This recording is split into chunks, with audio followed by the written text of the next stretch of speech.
များသောအားဖြင့်တရားဓမ္မတို့ဦးဇင်းတို့တွေကဘဝမှာဘလို့နေကြတာတော့ဆိုတော့ဖြစ်နေတာတွေကိုသိပြီးတော့နေတာမဟုတ်ဘလို့နေတာတော့ဆိုတော့တွေးနေတာတော့အမြဲတမ်းဘာလို့နေတော့တွေးနေကြတာအဲ့ဒီတွေးနေတာတွေကဘာတွေတွေးတာတော့ဖြစ်ခဲ့တာတွေနဲ့ပတ်သက်ပြီးတော့တွေးမယ်မဖြစ်သေးတာတွေနဲ့ဖြစ်နိုင်ခြေရှိတာတွေနဲ့ပတ်သက်ပြီးတော့တွေးမယ်ဟုတ်လားဖြစ်ချင်တာတွေနဲ့ပတ်သက်ပြီးတော့တွေးမယ်မဖြစ်ချင်တာတွေနဲ့ပတ်သက်ပြီးတော့တွေးမယ်ဒါပဲဒီလိုပဲနေနေတာအဲ့ဒါကိုဘယ်လိုခေါ်တော့မေမေရောရောပေါ့ပေါ့ဆာဆာဖြစ်တယ်လို့နေတယ်လို့ဒီလိုပြောတာအဲ့ဒါလိုနေတဲ့အခါကျတော့ဘာကယူဆိုင်မှုမှတော့ဘာရည်ရွယ်ချက်မှမရှိဘူးလို့ဆိုနိုင်တယ်မြင့်မြတ်တဲ့ဘက်မှာရည်ရွယ်ချက်မရှိဘူးတော့ငါဘယ်လိုနေမယ်ဆိုတဲ့သတ်မှတ်ချက်လည်းမရှိဘူးကြုံရအာယုန်နေနဲ့ကြုံတယ်လို့ပဲနေသွားတာနေခဲ့တဲ့အနေထားလေးကအဲ့ဒီတိုင်းပဲနော်ကြုံရအာယုန်နေနဲ့ကြုံတယ်လို့ပဲနေသွားတာအဲ့ဒီအာယုန်နေနဲ့တွေ့တဲ့အခါမှာကိုယ်စိတ်ထဲမှာသဘောကျစရာလို့ထင်တာတွေရှိတယ်သဘောမကျစရာလို့ထင်တာတွေရှိတယ်အဲ့ဒီအာယုန်နေရဲ့လှည့်စားမှုကိုခံယူရင်းနဲ့အာယုန်နေကျိုးဆွဲတာကိုပဲကာပြီးတော့ကိုယ်စွမ်းကိုယ်စွမ်းနဲ့နေလိုက်တာမျိုးမဟုတ်ဘူးနော်အာယုန်နေရဲ့ဆွဲငင်မှုကိုလိုက်ပြီးတော့နော်စိတ်ကူးပြီးတော့တွေးပြီးတော့နေနေတာအဲ့ဒီမှာဘယ်အာယုန်ကစိတ်ကိုနော်လှည့်စားမှုအများဆုံးဖြစ်မလဲလို့ဆိုရင်ဓမ္မာယုံပေါ့ဟုတ်တယ်မဟုတ်လားဓမ္မာယုံနော်ဖြစ်ခဲ့တာတွေအဖြစ်သေးတာတွေစိတ်ထဲမှာအများကြီးပုံပေါ်ပြီးတော့တွေးနေတာရှိတယ်နောက်တစ်ခါတလေမျက်လုံးကြီးဖွင့်နေပြီမလို့ရှေ့ကမြင်ချင်းမှမြင်တာကိုယ်အတွေးနဲ့နေတာကိုယ်အတွေးထဲမှာတခြားပုံရိပ်တစ်ခုရှိနေတယ်ဟုတ်လားတခါတလေသူများပြောနေမလို့ကြားချင်မှကြားတာကိုယ်အတွေးနဲ့ကိုယ်နေတာကိုယ်အတွေးထဲမှာအခြားအတန်တွေရှိချင်းရှိနေနိုင်တယ်ဒါပါလေလို့မေးရင်ဓမ္မာယုံနေပေါ့ဒါတွေနဲ့ပဲနေတာအဲ့ဒါတွေကိုပဲအမျိုးမျိုးသတ်မှတ်ချက်တွေနဲ့နော်နှစ်လှလှဘဝကမှတ်သားခဲ့တဲ့တင်ညာတွေရဲ့လွှမ်းမိုးမှုနဲ့နေကြတာပေါ့နော်အဲ့တော့ခုနေတာကအဲ့ဒီနေနည်းနဲ့စန့်ကျင်ပြီးတော့ဖြစ်နေတာကိုသိပြီးတော့နေရမယ်ဆိုတော့နေသားတကြမရှိဘူးပေါ့ဟုတ်လားဒါကြောင့်တရားအထောက်ရတာစိတ်တွေကလည်းပြန်လွတ်လိုက်တာအစဉ်ကလည်းပြေခဲ့လိုက်တာဆိုတာအဲ့ဒါပဲအဓိကကဟုတ်လားစိတ်ကသူနေကြအတိုင်းလေးပဲနေကျင်တာအကုန်လုံးကသဘာဝတရားတွေကြီးပဲနော်ပုဂ္ဂိုလ်တ attva လည်းမဟုတ်ဘူးငါလည်းမဟုတ်ဘူးသူလည်းမဟုတ်ဘူးငါအစွမ်းသူအစွမ်းဓာတ်တွေဘာမှမရှိဘူးဖြစ်เสียရှိတဲ့အတိုင်းဖြစ်နေတာကိုကမေမေရောရောပေါ့ပေါ့ဆာဆာနေတဲ့အလေးကျင့်တွေများနေမယ်အားကောင်းနေမယ်ဆိုရင်အဲ့ဒါကြီးကအရှိန်နဲ့သွားနေမှာပဲဟုတ်လားတတိလေးနဲ့နေတဲ့အရှိန်အားကောင်းမယ်ဆိုလို့ရှိရင်အဲ့ဒါလေးကလည်းအရှိန်နဲ့သွားနေမှာပဲနော်ဒါကြောင့်သတိပဋ္ဌာန်ဘာဝနာတရားဆိုတာတော့နေကြအနေအထားမျိုးကနေဖောက်ထွက်ပြီးတော့နေတာထူးထူးဆန်းဆန်းကြီးတော့လည်းမဟုတ်ပါဘူးအလွန်ရိုးရှင်းပါလေဖြစ်နေတာကိုဖြစ်နေတဲ့အတိုင်းလေးသိပြီးတော့နေလိုက်ဖို့ပဲနော်အဲ့ဒါလိုနေခြင်းအဖြစ်ဖြစ်နေတဲ့သဘာဝတရားတွေရဲ့အနေအထားမှန်ကိုကောင်းကောင်းသိနိုင်တယ်ပေါ့အဲ့ဒါကိုပဲမြတ်စွာဘုရားကရုပ်ကာယဝေဒနာစိတ်ဓမ္မလို့နော်၄ပိုင်းပိုင်းပြီးတော့ခွဲလိုက်တော့သတိပဋ္ဌာန်တရားက၄ပါးဖြစ်သွားတယ်ပေါ့အဲ့ဒီသတိပဋ္ဌာန်တရား၄ပါးကိုပဲမြတ်စွာဘုရားကအလွန်ဖြူရှင်တဲ့တရားဖြစ်တယ်လို့ဟောတယ်ဘုရင်တို့သတိပဋ္ဌာန်တန်ရုပ်ထဲမှာအကုသလရာတိတုတ်တံဆိုတာရှိတယ်အကုသလဆိုတာအကုသိုလ်ပေါ့ရာတိဆိုတာအစုအပေါ်အကုသလရာတိတိဘိခဝေဝရမာနောပင်စနိဝရဏေတမဝတ္တမာနောဝရေယယဟန်တို့တဲ့အကုသိုလ်အစုအပုံကြီးလို့ကောင်းကောင်းမွန်မွန်ပြောကျင်တယ်ဆိုလို့ရှိရင်နိဝရဏတရား၅ပါးကိုအကုသိုလ်အစုအပုံကြီးလို့ပြောလိုက်ပါတဲ့ကေဝလောဟာယံဘိခဝေအကုသလရာတိပင်စနိဝရဏအဲ့ဒီနိဝရဏတရား၅ပါးဟာတက်တက်သောအကုသိုလ်အစုအပုံကြီးဖြစ်တယ်တဲ့နော်အကုသိုလ်ဆိုတာဘာလဲအကုသိုလ်ဆိုတာအပြစ်ရှိတဲ့သဘောဆင်းရဲဒုက္ခဆိုတဲ့အကျိုးကိုပေးတတ်တဲ့သဘောရှိတာကိုအကုသိုလ်လို့ခေါ်တာမို့လားနော်အကုသလတာဝိဇ္ဇဒုက္ခဝိပါကလက္ခဏာနော်အကုသိုလ်ဆိုတာတာဝိဇ္ဇအပြစ်နဲ့တကွာဖြစ်တဲ့ဒုက္ခဝိပါကဆင်းရဲတဲ့အကျိုးကိုပေးတတ်တဲ့သဘောရှိတယ်ပြီးရင်တော့ပရမတ္ထသဘာဝလေးတွေမှာသူ့သဘောလက္ခဏာနဲ့သူအကုန်လုံးကအသီးသီးရှိတယ်လူတယောက်ဆိုရင်သူကအရက်ရှိရှိအသားဖြူဖြူဟဲ့သူ့ရဲ့တ တိတာပေါ်လွင်ထင်ရှားတဲ့လက္ခဏာရှိတယ်အဲ့လိုမျိုးတတ်မှတ်ပြီးတော့ပြောဖို့အတွက်နော်ပရမတ္ထတရားတွေမှာလည်းသူ့လက္ခဏာနဲ့သူရှိတယ်နော်အကုသိုလ်မှာပဲလက္ခဏာရှိလေအပြည့်ရှိတဲ့သဘောဆင်းရဲဒုက္ခကိုပေးတတ်တဲ့သဘောရှိတယ်ဒါအကုသိုလ်ရဲ့ပင်ကိုလက္ခဏာဟုတ်လားအဲ့ဒီအကုသိုလ်လို့မှန်မှန်ကန်ကန်ပြောခြင်းတယ်ဆိုရင်နိဝရဏတရား၅ပါးကိုအကုသိုလ်လို့ပြောလိုက်ပါတယ်နိဝရဏတရား၅ပါးဟာတက်ဘာကောင်းမှုမှမရောတဲ့တက်အကုသိုလ်ရဲ့အစုအပုံဖြစ်တယ်တဲ့အကုသလရာတိအဲ့ဒါကိုပြောတာဒါနိဝရဏတရား၅ပါးကိုပေတတ်တို့အလုံးမှတ်သားဖို့ပါတယ်နောက်ကာမိသန္တာနိဝရဏနောက်ကာမဂုဏ်အာယုန်ရဲ့ပုံမှာတော့လိုလားတောင့်တမှုစန္ဒနဲ့နော်တွေးကြံနေတဲ့သဘောမျိုးနော်လောဘဓာတ်အဓိကပြဋ္ဌာန်းတဲ့အလိုစန္ဒအဲ့ဒါကိုကာမိသန္တာသူဟာအကုသိုလ်တက်ပေးတဲ့အပြစ်ရှိတယ်ဆင်းရဲတဲ့အကျိုးကိုပေးတယ်နော်အပြစ်ရှိတယ်ဆိုတာဘာပြောတာတော့နော်အပြစ်ဆိုတာဘာပြောတာတော့အပြစ်ဆိုတာမိမိသူတစ်ပါးနှစ်ဦးသားကိုထိခိုက်စေတယ်ဆိုရင်အဲ့ဒါအပြစ်ပဲဟုတ်လားအဲ့တော့ဒီကာမိသန္တာဆိုတဲ့လောဘမှာမိမိသူတစ်ပါးကိုထိခိုက်စေတဲ့နော်ဆိုးတဲ့အစွမ်းရှိတယ်ဒါတော့မြင်အောင်ကြည့်တတ်ဖို့တော့လိုတယ်နော်ဒီလောဘကြောင့်ကိုဒုက္ခရောက်သွားတာကိုထိခိုက်သွားတာအများကြီးရှိတယ်ကိုလောဘကြောင့်သူတစ်ပါးထိခိုက်သွားတာဒုက္ခရောက်သွားတာလည်းအများကြီးရှိတယ်ဒါကြောင့်အပြစ်ရှိတယ်တဲ့မကောင်းတဲ့အကျိုးကိုလည်းဆင်းရဲတဲ့အကျိုးကိုလည်းပေးမယ်ဒါကြောင့်ဒီလောဘကိုဘာလို့ပြောမလို့တက်သောအကုသိုလ်ရဲ့အစုအပုံကာမိသန္တာနိဝရဏပြီးတော့ပါတော့ပြာပါဒနိဝရဏပြာပါဒနိဝရဏဆိုတာမကျေနပ်မှုစိတ်တိုင်းမကြမှုနော်ဒေါသဖြစ်နေတဲ့သဘောကိုပြာပါဒနိဝရဏလို့ပြောတာသူလည်းပဲအပြစ်ရှိတယ်ဆင်းရဲတဲ့အကျိုးကိုပေးတယ်နောက်ပြီးတော့ထိနာမိတ်တာနိဝရဏအချင်းကိုင်းမြည်တဲ့သဘောထိုင်မိုင်းတဲ့သဘောဟုတ်လားပြီးတော့ပါတော့ဥဒိစ္စကုက္ကုစ္စနိဝရဏဥဒိစ္စဆိုတာစိတ်ရဲ့ပြန့်လွင်မှုနော်ကုက္ကုစ္စဆိုတာကနောင်တတပံပူလောင်မှုနောင်တနဲ့စိတ်နှလုံးပူလောင်တာစိတ်နှလုံးပူလောင်တဲ့နောင်တကသူကအကျဉ်းမြင့်နှမျိုးရှိတယ်မဟုတ်တာတွေလုံးမိပြောမိတွေးမိလို့ရရတဲ့နောင်တရှိတယ်ဟုတ်တာတွေမလုံးမိလို့ရရတဲ့နောင်တလည်းရှိတယ်ဟုတ်လားမဟုတ်တာတွေအလုံးများရင်လည်းနောင်တရတယ်နော်ကိုမကျဉ်းတတ်ဘူးကိုเจ้าကိုတွေးမိရင်စိတ်ထဲမှာပူရတယ်လောင်ရတယ်အဲ့ဒါကိုကုစားပဲမဟုတ်တာလုံးမိမှနောင်တရတာလားမဟုတ်သေးဘူးကြံသေးတယ်ဟုတ်တာမလုံးမိရင်လည်းနောင်တရတယ်အဲ့ဒီနောင်တမျိုးကများသောအားဖြင့်အိုတဲ့နာတဲ့သေတဲ့အခါမှာရတတ်တယ်ငါလွဲချော်ခဲ့မိပြီငါအသုံးမကျဘူးလှုပ်တဲ့လှုပ်ထက်တာကိုငါမလှုပ်ခဲ့ရဘူးကိုတွေ့ရကိုအများကြီးထိုးနှက်ပြီးတော့စိတ်တွေပူရတယ်လောင်ရတယ်နောင်တနော်အကုသိုလ်ကိုလုံးမိလို့ရတဲ့နောင်တကိုမိုက်နောင်တလို့ဆိုနိုင်တယ်ကုသိုလ်တွေကိုမလုပ်ခဲ့ရလို့ရတဲ့နောင်တကိုမေ့နောင်တလို့ဆိုနိုင်တယ်မိုက်လို့ပဲရတဲ့နောင်တပဲဖြစ်ဖြစ်မေ့လို့ပဲရတဲ့နောင်တပဲဖြစ်ဖြစ်ပူလောင်မှုကိုတော့တေချာပေါက်ဖြစ်စေတာအမှန်ပဲအဲ့ဒီနောင်တကြောင့်ပူရတာကိုကုက္ကုစလို့ခေါ်တယ်တဲ့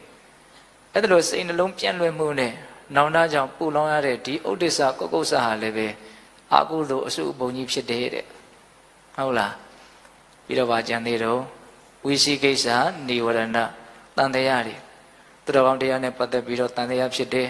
မဝေခွဲနိုင်မှုမဆုံးဖြတ်နိုင်မှုယရဏမြတ်သုံးပါးနဲ့ပတ်သက်ပြီးတော့စိတ်ထဲမှာမှန်ကန်တိကျတဲ့အဖြစ်တရားကိုမချမှတ်နိုင်တဲ့အတွက်ကြောင့်ရှေ့တိုးရမှလို့နောက်ဆောက်ရမှလို့ဒိုလောတွေးတော့ပြီးတော့နေတဲ့တန်တရားအဲ့ဒီတန်တရားဟာလည်းပဲနိဝရဏတရားအဲ့ဒီနိဝရဏတရားဟာလည်းပါလဲအကုသိုလ်အစုအပုံကြီးပဲလို့ခေါ်တယ်နော်ဒါကြောင့်အကုသိုလ်အစုအပုံကြီးလို့မှန်မှန်ကန်ကန်ပြောကျင်တယ်ဆိုရင်အခုဆိုခဲ့တဲ့နိဝရဏတရား၅ပါးကိုအကုသိုလ်အစုအပုံကြီးလို့ပြောလိုက်ပါတယ်ဆက်ပြီးတော့မြတ်စွာဘုရားပြောတယ်ကုသလရာတိတိဘိက္ခဝေဝရမာနောစတ္တာရောတတိပဋ္ဌာနေတမ္မာဝဒမာနောဝရေယယဟန်တို့တဲ့ကုသိုလ်အစုအပုံကြီးလို့မှန်မှန်ကန်ကန်ပြောကျင်တယ်ကောင်းကောင်းမွန်မွန်ပြောကျင်တယ်ဆိုရင်တတိပဋ္ဌာန်တရား၄ပါးကိုပြောလိုက်ပါတယ်ဟောတတိပဋ္ဌာန်တရား၄ပါးကိုကျတော့တက်သောကုသိုလ်ရဲ့အစုအပုံဖြစ်တဲ့ဘာမကောင်းတာလေးမှရောရှက်နေတာမရှိဘူးနော်ကုသိုလ်ဆိုတော့ဘာလဲသောတော်ကအကုသိုလ်နဲ့ဆန့်ကျင်ပဲနော်အကုသိုလ်ကတော့အပြစ်ရှိတယ်ဆင်းရဲတဲ့ကျိုးကိုပေးတယ်ကုသိုလ်ကတော့အပြစ်ကင်းတယ်ချမ်းသာတဲ့ကျိုးကိုပေးမယ်ဒါသူ့ရဲ့သဘောလက္ခဏာကုသလာအနာဝဇ္ဇဒုက္ခဝိပါကလက္ခဏာဟုတ်လား ကုသိုလ်ဆိုတာအနာဝိဇ္ဇအပြစ်ကင်းတယ်ကိုယ်လည်းမထိခိုက်စေဘူးသူများလည်းမထိခိုက်စေဘူးဒုက္ခဝိပါကကောင်းကျိုးချမ်းသာကိုဖြစ်စေတတ်တယ်ဒါကြောင့်ကုသိုလ်ဆိုတာအလွန်တရာမှဖြစ်စေတဲ့သဘာဝတရားနော်အဲ့ဒီကုသိုလ်ကောင်းမှုဆိုတဲ့အစုအပုံကြီးလို့ကောင်းကောင်းမွန်မွန်ပြောရင်လည်းဆိုရင်ဘာကိုပြောရမလဲတတိပဋ္ဌာန်တရား၄ပါးကိုပြောရမယ်တဲ့တတိပဋ္ဌာန်တရားနဲ့ပတ်သက်ပြီးတော့ဒါကအလုံးမအာရကျင့်တတ်စရာကောင်းတဲ့ဟောပြောချက်ပေါ့နော်ဒီတော့မိမိခန္ဓာမှာဘာပဲဖြစ်ဖြစ်တတိထားလိုက်မိတယ်ဆိုရင်အဲ့ဒီတတိထားလိုက်မိတဲ့အခိုက်အတန့်လေးမှာအလွန်တန်ရှင်းစင်ကြယ်တဲ့ကုသိုလ်ကောင်းမှုတတ်ကလေးဖြစ်သွားတယ်ဟောတခါတလေကုသိုလ်လုပ်ရင်းနဲ့အကုသိုလ်တွေရောတာမျိုးနော်စိတ်ညစ်စရာစိတ်ရှုပ်စရာတွေကြုံရတာမျိုးနော်တခြားသောကုသိုလ်တွေမှာတခါတလေရှိတတ်တယ်ဟုတ်ရဲ့လားဒီတတိထားတဲ့လုပ်ငန်းစဉ်ကတော့ဘာအကုသိုလ်မှရောစရာအကြောင်းမရှိဘူးနော်အလွန်ဖြူစင်တယ်အလွန်တန်ရှင်းတယ်တတိထားလိုက်ခြင်းကိုကအပြစ်ကင်းသွားပြီကောင်းကျိုးချမ်းသာကိုပေးဖို့အတွက်အခြေအနေတည်းရဖန်တီးပြီးသားဖြစ်သွားတယ်ဟုတ်လားဒါကြောင့်တတိပဋ္ဌာန်ရဲ့စွန့်ရည်တတိနော်ယုတ်ကာယရဲ့အပေါ်မှာပဲတတိထားထားခံစားချက်ဝေဒနာရဲ့အပေါ်မှာပဲတတိထားထားနော်စိတ်တွေရဲ့အပေါ်ဓမ္မတွေရဲ့အပေါ်မှာပဲတတိထားထားတတိထားတဲ့နယ်ပယ်ကတော့ဒီခန္ဓာမှာဖြစ်သမျှသဘာဝတရားတွေအကုန်လုံးဟာတတိထားစရာနယ်ပယ်ကြီးပါပဲဟုတ်တယ်မဟုတ်လားခုတနေ့ကအတုပဘာဝနာယာမှာပြောခဲ့တဲ့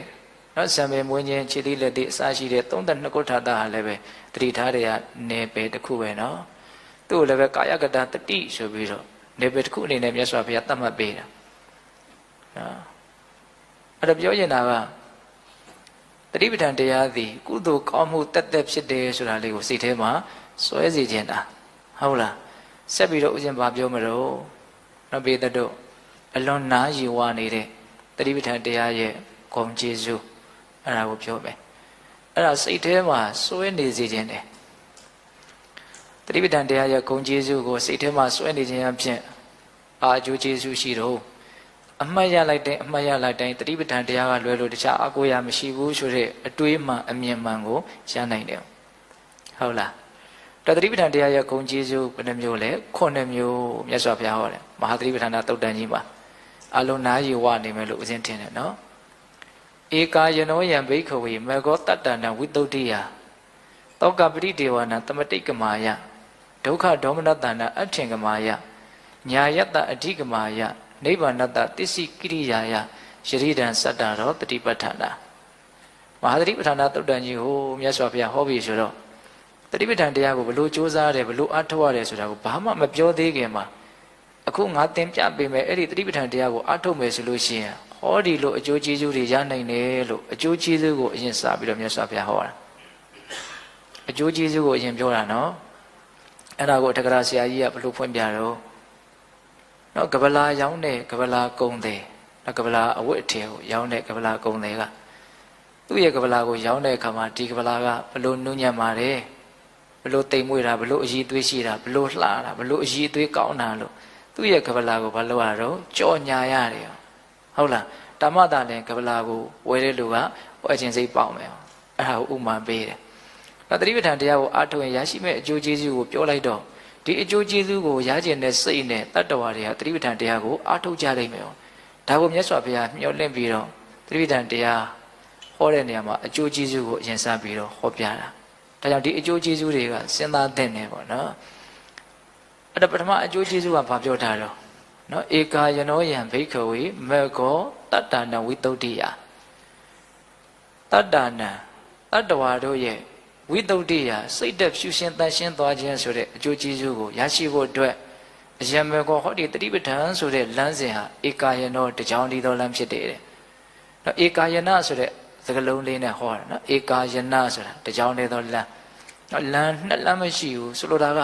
စိတ်ဓာတ်ဖြူရှင်တန်ရှင်းဖို့အတွက်တခြားကျင့်သုံးစရာနီလန်းမရှိပါဘူးလို့ပြောတာဒီတနည်းပဲရှိတယ်လို့ပြောတာပစိမနဲ့တရားအထုတ်ခြင်းမှန်သမျှသည်တတိပဋ္ဌာန်ဘာဝနာတွေကိုအကျုံးဝင်တာရှိပဲအကုန်လုံးဟာတတိပဋ္ဌာန်နေကြီးပဲတကယ်တမ်းကသဘောပေါက်ရဲ့လားဘယ်တရားအထုတ်နည်းပဲဖြစ်ဖြစ်တတိပဋ္ဌာန်ပဲတတိပဋ္ဌာန်နဲ့အကျုံးမဝင်မှုဆိုရင်လည်းပဲအဲ့ဒါတရားအထုတ်နည်းစင်မှန်တဲ့နည်းမဟုတ်သဘောပေါက်ရဲ့လားအေးဒါကြောင့်မြတ်စွာဘုရားက တတ္တဝါတို့ရဲ့စိတ်ဓာတ်ဖြူရှင်တန်ရှင်းသွားဖို့အတွက်ဟောဒီတတိပဋ္ဌာန်ဆိုတဲ့လမ်းကြောင်းဟာရှောက်လှမ်းရမယ့်တကြောင်တည်းသောလမ်းဖြစ်တယ်လို့ပြောတာအဲ့တော့ဆိုလိုတာကတတိပဋ္ဌာန်တရားကိုအားထုတ်ရင်စိတ်ဓာတ်ဖြူရှင်တန်ရှင်းသွားမယ်လို့ပြောတာပဲစိတ်ဓာတ်ဖြူရှင်တန်ရှင်းခြင်းဆိုတဲ့အကျိုးကျေးဇူးကအလွန်ပဲမောစရာကောင်းတဲ့အကျိုးကျေးဇူးလို့ထင်ပါတယ်နော်အပေါ်ယံပဲတွေးတွေးလေးလေးနက်နက်ပဲတွေးတွေးနော်လေးလေးနက်နက်တွေးမယ်ဆိုရင်လည်းပဲစိတ်ဓာတ်ကဖြူရှင်တန်ရှင်းမှုဝိတ္တုဒ္ဓိရှိမှဒီစိတ်ကကိလေသာကနေလွတ်မြောက်မှုဝိမု ക്തി ဆိုတာဖြစ်နိုင်တာဟုတ်လားစိတ်ဓာတ်မဖြူစင်မဲနဲ့လွတ်မြောက်မှုဆိုတာမရနိုင်ဘူးဒါကအမြင်မှားဆုံးအနေအထားကိုပြောတာပေါ့နော်ဦးဇင်းတို့အပေါ်ယံကြည့်မယ်ဆိုလို့ရှိရင်ပဲလူတယောက်ရဲ့တန်ဖိုးကဘာလဲစိတ်ဓာတ်ဖြူစင်တန်ရှင်းမှုပဲဟုတ်တယ်မဟုတ်လားယူသားဖို့ပဲဖြောင့်မတ်ဖို့ပဲစိတ်ရဲ့မလိုလားအပ်တဲ့အညစ်အကြေးတွေနည်းဖို့ပဲစိတ်ရဲ့အညစ်အကြေးတွေကဘာတော့အလိုဆန္ဒတွေမကျေနပ်မှုတွေမနာလိုမှုတွေဝန်တိုမှုတွေရှင်ပြိုင်မှုတွေဟုတ်တယ်မဟုတ်လားအဲ့ဒီအောက်တန်းကြတဲ့ယုံရင်ကြံတန်းတဲ့စိတ်ဓာတ်တွေရှိနေတဲ့ဆွေလေးတွေအဲ့ဒီပုဂ္ဂိုလ်ရဲ့တန်ဖိုးမဲလေလေပဲဟုတ်တယ်မဟုတ်လားစဉ်းစားကြည့်နော်အဲ့တော့တကယ်လူတွေတယောက်တယောက်တန်ဖိုးထားတယ်ကိုယ့်ကိုယ်တန်ဖိုးထားတယ်ဆိုတဲ့နေရာမှာလည်းပဲစိတ်ဓာတ်ဖြူရှင်တန်ရှင်းလေလေတန်ဖိုးထားနိုင်လေလေပဲကိုယ့်ကိုယ်လည်းအဲ့ဒီတိုင်းပဲကိုယ်စိတ်ဓာတ်ကြီးအလည်းညစ်ပတ်နေရဆိုရင်သိပ်ပြီးတော့မကြိုက်ဘူးတွေးမိရင်မကြိုက်ဘူးတော့သူများကိုဘယ်လိုလဲမကြိုက်ဘူးနော်လောဘသိကြီးတယ်လူသားတယောက်အနေနဲ့လောဘကတော့ရှိကြတာပေါ့သို့တော့ရှိတဲ့ရှိလိုက်တဲ့လောဘတွေပိုကြီးလာပြီလောဘကြီးကတော်တော်ကိုပဲတိတာထင်ရှားနေပြီဆိုရင်ဘယ်လိုဖြစ်သွားတာမုန်းသွားတယ်ဗျဟုတ်တယ်နော်အဲ့လိုပဲဦးဇင်းတို့ဒေါသပါမဟုတ်ဘဲနဲ့ပဲစိတ်ဒုံနေတယ်အမြဲတမ်းစိတ်ဒုံနေတယ်ဆိုရင်ဘာဖြစ်တော့မကြိုက်ဘူးအဲ့ဒီဥစ္စာအဲ့တော့ကိုယ်ကလည်းစဉ်းစားပေါ့သူများရဲ့စိတ်ဓာတ်ကြီးအောက်တန်းကြတယ်အဲ့လိုကြမ်းတမ်းယုံရင်းနဲ့ဆိုရင်မကြိုက်တယ်လို့ကိုယ်စိတ်ဓာတ်ကြီးယုံရင်းကြမ်းတမ်းတယ်ဆိုရင်လည်းကိုယ်နိစ္စရပတ်ဝန်းကျင်ကကိုယ့်ကိုကြိုက်မှာမဟုတ်အဲ့တော့လူတွေဟာတယောက်နဲ့တယောက်တန်ဖိုးထားပြီးတော့ဆက်ဆံနေဆိုတာအဓိကအဲ့ဒီစိတ်ကလေးကိုကြည့်ပြီးတော့ဆက်ဆံကြတာရေရှည်မှာအဲ့လားပဲတော့အစကတူတွေ့ရတာတော့ရုပ်ရည်သွင်းပြင်ကိုတွေ့ရတာပေါ့နော်အဲ့ဒါနဲ့ပေါင်းတဲ့ဆက်ဆံကြတယ်နောက်ကြတော့ဒီစိတ်ကတဖြည်းဖြည်းနဲ့လူအကြောင်းပါလဲပေါင်းတော့သိလာတာပေါ့ဟုတ်လားပေါင်းလို့သိလာပြီဆိုတော့ဟဲ့စိတ်ကြီးကလည်းဘလို့ကြီးတော့ရုပ်ကိုမပြောတော့ဘူးနော်အဲ့ဒီကြတော့ရုပ်ကသိအရေးမပါတော့ဟုတ်လားအဲ့ဒီစိတ်ကိုမကြိုက်တာနဲ့ပဲတချို့တယောက်နဲ့တယောက်ဘာဖြစ်သွားတော့ဝဲသွားကြရောရုပ်ကြီးကတော့ဒီရုပ်ပဲနော်ဒါပေမဲ့ဘာလို့မကြိုက်လို့ဖြစ်သွားတော့စိတ်ကိုမကြိုက်တာအဲ့တော့စိတ်ဓာတ်ဖြူစင်တန်ရှင်းမှုကိုလူတွေဘလောက်အရေးထားလဲဆိုတာကိုသတိရပြီးတော့ကိုယ့်ရဲ့စိတ်ဓာတ်ကိုဖြူစင်အောင်ကြိုးစားရမှာဒါသူများကညှဉ်းနှိုးဖို့အတွက်ဆိုတဲ့ရည်ရွယ်ချက်နဲ့ကြိုးစားခိုင်းတာမဟုတ်ပါဘူးလောကမှာဖြစ်တတ်တဲ့သဘောကိုပြောပြတာဟုတ်လားအဲ့တော့ဦးဇင်းတို့မြတ်စွာဘုရားဟောထားတာလေအဲ့ဒီတိုင်းပဲနော်တတ္တဝါတွေရဲ့စိတ်ဓာတ်ကိုကြည့်ပြီးတော့တတ္တဝါတွေကညှဉ်းနှိုးကြတယ်မညှဉ်းနှိုးကြဘူးတန်ဖိုးထားကြတယ်တန်ဖိုးမထားကြဘူးဆိုတာဖြစ်သွားတာပဲနော်ဒါကြောင့်ကိုယ့်ရဲ့စိတ်ကလေးကိုဖြူစင်တန်ရှင်းအောင်အပြည့်ကင်းအောင်ကြိုးစားရမယ်နော်စိတ်ဓာတ်ဖြူစင်တန်ရှင်းမှုဆိုတဲ့အကျိုးကျေးဇူးကိုနော်အလေးနဲ့ပဲတွေးတွေးအပေါ်ယံပဲတွေးတွေးသူဒီတန်ဖိုးအကြီးမားဆုံးလို့နားလည်ရမှာကိုဆိုကြပါစို့တတ္တဝါတွေကိုအစင်အတန်းပိုင်းခြားတဲ့နေရာမှာဘယ်လိုပိုင်းခြားတော့နော်ဒုက္ခတိဘုံလို့ပိုင်းခြားတယ်ပိဋ္ဌာန်နေအပေသူအပေသားအပေဘုံသားတွေဟုတ်လားလူဘုံပိုင်းခြားတယ်အဲလူဘုံမှာလဲဘယ်လိုပြောတော့သူကြတော့ဒုက္ခတိဘုံဟုတ်လားအဲ့ဒီမှာဦးဇင်းတို့ဒုက္ခတိမှာလည်းပဲနော်ဒွိဟိတ်ရှိတယ်တိဟိတ်ရှိတယ်ဒွိဟိတ်ဆိုတာဘာတော့နော်အလောဘအဒေါသနော်ဟိတ်နှစ်ပါးပေါ့နော်ဟောငါတိဟိတ်ကြတော့အလောဘအဒေါသအမောဟအတိညာမှာပါလာတယ်နော်စိတ်ရဲ့အရည်သွေးမြင့်လာတာကိုကြည့်ပြီးတော့တိုင်းတာဟုတ်လားနော်နောက်ပြီးတော့ဦးဇင်းတို့လူတွေရဲ့အစဉ်အတန်းကိုအကျဉ်းမြင့်ဘလို့ပိုင်းမယ်တော့ပုထုဇဉ်ရဲ့အရိယာရဲ့လို့ပိုင်းတယ်နော်ပုထုဇဉ်မှာလည်းပဲအန္တပုထုဇဉ်ရှိတယ်ကလျာဏပုထုဇဉ်ရှိတယ်ဟုတ်တယ်မဟုတ်လားအန္တပုထုဇဉ်ကဘယ်မှာရှိတော့အောက်ခြေမှာရှိတယ်သူ့အထက်မှာကလျာဏပုထုဇဉ်ရှိတယ်သူ့အထက်မှာနော်သောတာပန်ရှိမယ်သဂရဂံရှိမယ်အနာဂံရှိမယ်ယန္တာရှိမယ်ဒါလူအစဉ်တန်းပဲတကယ်တမ်းကဟုတ်လားအဲ့ဒီအစဉ်တန်းကိုဝေဖန်ကြည့်လိုက်လေဗျာဘာလို့ထားတာတော့စိတ်အနေထားကိုကြည့်ပြီးတော့ပဲပိုင်းခြားထားတာဟုတ်လားအန္တပုထုဇဉ်တဲ့ဘာမှမှန်မှန်ကန်ကန်မသိဘူးသူသိတာကမရှိဖို့ရဖို့နောက်လူလောကကြီးဘလို့နေဖို့ဒီလောက်ပဲသိတာဒါတွေဟာပုဂ္ဂိုလ်တ attva သဘောမဟုတ်ဘူးဓမ္မသဘာဝတွေဖြစ်တယ်လို့အဲ့လိုလေးနဲ့တဲ့အပိုင်းခန္ဓာရဲ့အကြောင်းကိုသိတဲ့အပိုင်းကျတော့ဘာမှမရှိဘူးအဲ့မျိုးမရှိတာကိုဘာခေါ်တော့အန္တပုထုဇဉ်လို့ခေါ်တာ ယုံမှမသိနာမှမသိဟုတ်လားတဘာဝတရားတွေရဲ့အကြောင်းဘာမှနားလည်ဖို့အတွက်စိတ်မဝင်စားဘူးအန္တပုထုဇဉ်နောက်ကလျာဏပုထုဇဉ်ကြတော့အဲ့ဒါထက်ပိုပြီးတော့မြင့်မားသွားတယ်နော်တဘာဝတရားတွေလို့သိတယ်သိအောင်လဲကြိုးစားတယ်အိဋ္ဌဒုက္ခအနတ္တသိခြင်းနဲ့သိအောင်ကြိုးစားတယ်ဒီအနေထားမျိုးကိုဘာလို့ခေါ်တော့ကလျာဏပုထုဇဉ်နောက်ဆုံးသစ္စာလေးပါးကိုထွန်းဖောက်ပြီးတော့သိသွားပြီနော်တက္ကာယဒိဋ္ဌိဆိုတဲ့အညစ်အကြေးကင်းသွားပြီဝိသိကိစ္စဆိုတဲ့အညစ်အကြေးကင်းသွားပြီအိတ်တံမစ္စရိယဆိုတဲ့အညစ်အကြေးကင်းသွားပြီဆိုဘာဖြစ်သွားခေါ်တော့သောတာပန်ဖြစ်သွားတယ်ခေါ်အစဉ်တတ်ဘာဖြစ်သွားမြင့်သွားတာစိတ်ဓာတ်ရဲ့အညစ်အကြေးထူပြောလေလေတတ္တဝါရဲ့အစဉ်တတ်နှိမ့်လေလေနော်စိတ်ဓာတ်ရဲ့အညစ်အကြေးပါလေလေတတ္တဝါရဲ့အစဉ်တတ်မြင့်လေလေပဲဒါပဲတဲ့ဟုတ်လားဒါကြောင့်ကိုယ့်ရဲ့စိတ်ဓာတ်ကိုအစဉ်တတ်မြင့်နေတယ်ဆိုရင်အညစ်အကြေးနည်းအောင်လုပ်ရမယ်ပေါ့နော်အဲ့ဒါဒီတတိပဋ္ဌာန်ဆိုတဲ့လမ်းစဉ်ကအညစ်အကြေးကိုနည်းယုံနေမကောက်ဘူးလုံးဝဖြူစင်သွားသည့်အထိ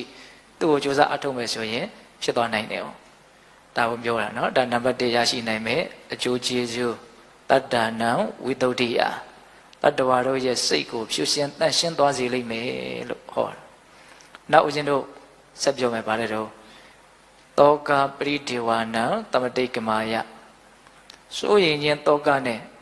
ငိုကြွေးခြင်းပရိဒေဝတို့ကိုလွန်မြောက်သွားစေလိမ့်မယ်။ဟာသတိပဋ္ဌာန်တရားကိုအားထုတ်လို့ရှိရင်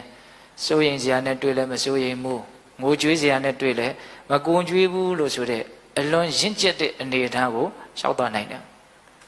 ခုဒီကဓမ္မတို့ဦးဇင်းတို့တွေမှာအဲ့ဒီလိုရင့်ကျက်တဲ့အရည်အသွေးကမရသေးဘူးကိုယ့်အခြေအနေမှာဟောလဲကိုနားလဲဖို့လိုတယ်နော်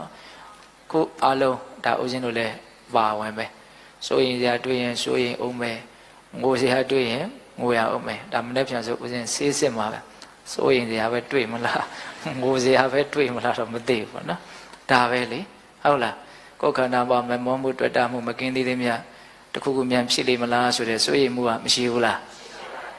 စဉ်းစားနော်ဒါကြီးကခက်တာကဘယ်တော့မှနော်မပြည့်စည်ပါဘူးအမြဲတမ်းအကောင်းကြီးတိုင်းအမာကြီးတိုင်းအမြဲတမ်းကြီးရှိနေမှာမဟုတ်တစ်ချိန်ကျရင် तू ကဖြစ်ကိုဖြစ်မှာပဲဟုတ်တယ်မဟုတ်လားမဖြစ်သေးတာပဲရှိတယ်ဖြစ်ကိုဖြစ်မှာ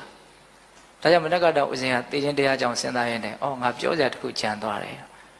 နော်ဆိုရပါစို့တချို့တေဂာနီးမှာအရင်ကြောက်ကြတယ်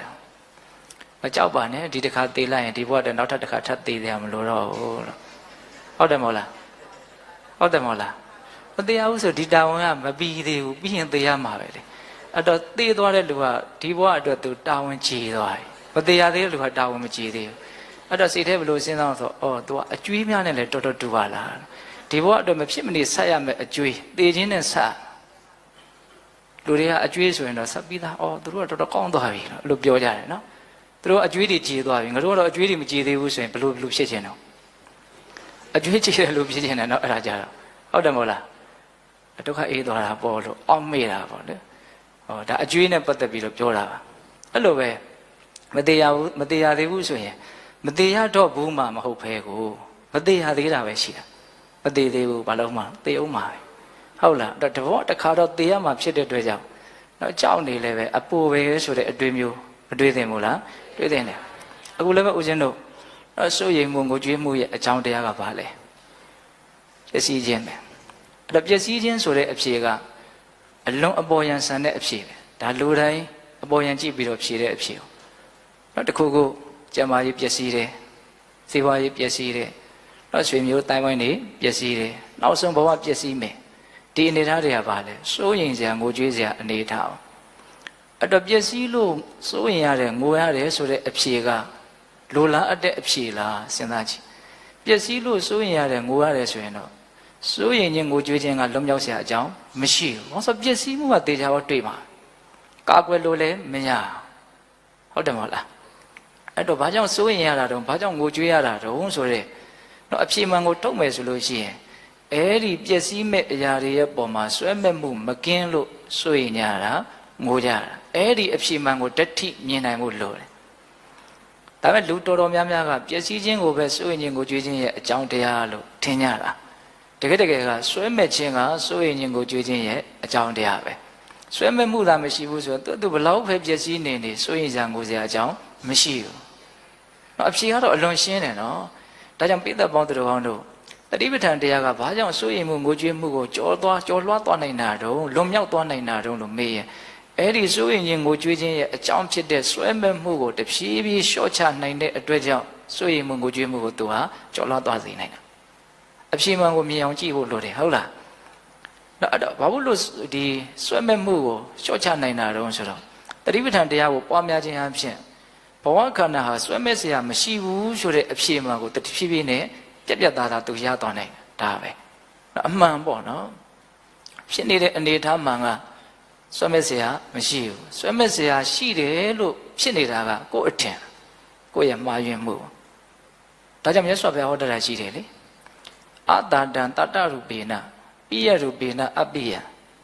ဒုက္ခံဒုက္ခတရူပေနပမတ္တမတိဝတ္တတိအဓိပ္ပာယ်ကဘာပြောတော့အတာတံတတရူပေနตายာစာမဟုတ်တဲ့လောကကြီးကตายာစရာလိုနဲ့နော်ပိယရူပေနအပိယချစ်စရာမဟုတ်တဲ့လောကကြီးကချစ်စရာလိုနဲ့နော်ဒုက္ခံဒုက္ခတရူပေနနော်ဆင်းရဲတဲ့လောကကြီးကချမ်းသာလိုနဲ့ပမတ္တမတိဝတ္တတိမေ့လျော့နေတဲ့တတိမရှိတဲ့ပုဂ္ဂိုလ်ကိုအမြဲတမ်းလွှမ်းမိုးဖြစ်စည်းနေတယ်တဲ့ဒီကာထာလေးလည်းပဲအရန်သဘောကျတဲ့အကောင်းတယ်ဒါကလောကရဲ့သဘောနဲ့တတ္တဝါတွေရဲ့အနေအထားရှင်းပြတာပေါ့နော်လောကကြီးကตายာစရာလောကကြီးမဟုတ်ဘူးဒါပေမဲ့လို့တတိမရှိဘူးဒီတိုင်းအမတ်တမဲ့နေမယ်ဆိုရင်အဲ့ဒီตายာစရာမဟုတ်တဲ့လောကကြီးကပဲအဲ့ဒီတတိမရှိတဲ့ပုဂ္ဂိုလ်ကိုตายာစရာလိုနဲ့လှည့်စားပြီးတော့သူ့ကိုလွှမ်းမိုးဖြစ်စည်းသွားလိမ့်မယ်လို့ပြောတာလောကကြီးမှာတကယ်တမ်းကချစ်ခင်နှစ်သက်မြတ်နိုးစရာမရှိဘူးတဲ့ဒါပေမဲ့တတိမရှိဘူးဆိုရင်လည်းအဲ့ဒီချစ်ခင်နှစ်သက်မြတ်နိုးစရာမဟုတ်တဲ့လောကကြီးကပဲတတိမရှိတဲ့ပုဂ္ဂိုလ်ရဲ့စိတ်ထဲမှာတော့ချစ်ခင်နှစ်သက်မြတ်နိုးစရာအပြည့်လို့သူထင်နေလိမ့်မယ်ဟုတ်လားတကယ်တမ်းကလောကရဲ့သဘောကဆင်းရဲဒုက္ခရဲ့အစုအပုံပဲသို့တော့